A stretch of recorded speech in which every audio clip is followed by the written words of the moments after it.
Hamilton County, we see primarily use of designer drugs like methamphetamine, ecstasy, and then abuse of prescription medications like Vicodin and OxyContin.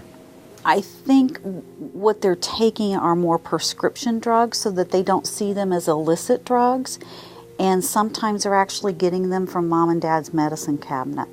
And so they don't realize that that's the first step in harm's way. I think the difficult part now is that money's really not an object. Mm-hmm. Somehow they're able to fund these addictions, and we all know that leads to other problems. And mom and dad may think this is normal.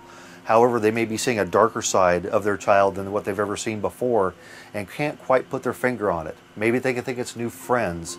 Maybe they think it's stress with school. Some of it can be. However, some of that could be drug use. But being able to put your finger on one thing that they can look at now and say, my kid's high, it's not really there anymore.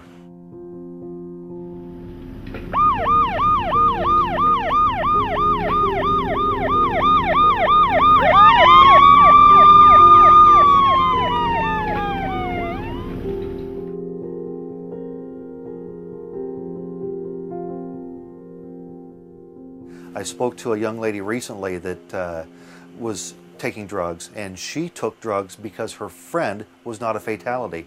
She didn't understand that she was talking about death. One of the big things that we're trying in the Sheridan population, and I know Noblesville is going to reach out, is to the parents. To let the parents know that it's not okay to dispense their own medications to their children. I think that we as human beings and generations have changed more than the drug culture has. And my generation made things really bad, and I don't know why. But we need to take responsibility for what it is today, on the tail end of the baby boomers, and apologize to the next generation. Certainly you need to be involved in your child's life, know who they hang out with, what they do.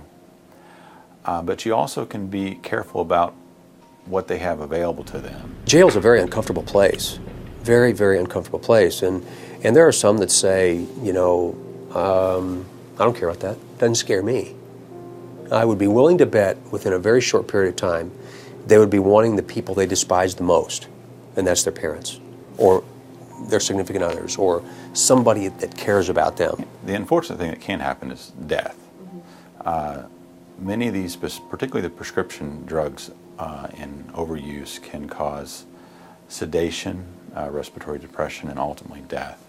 You know, the kids today are our succession plan for tomorrow, and it's up to us as individuals, community, hospital, to make sure that they have the right foundation and the right skill set in order to be successful.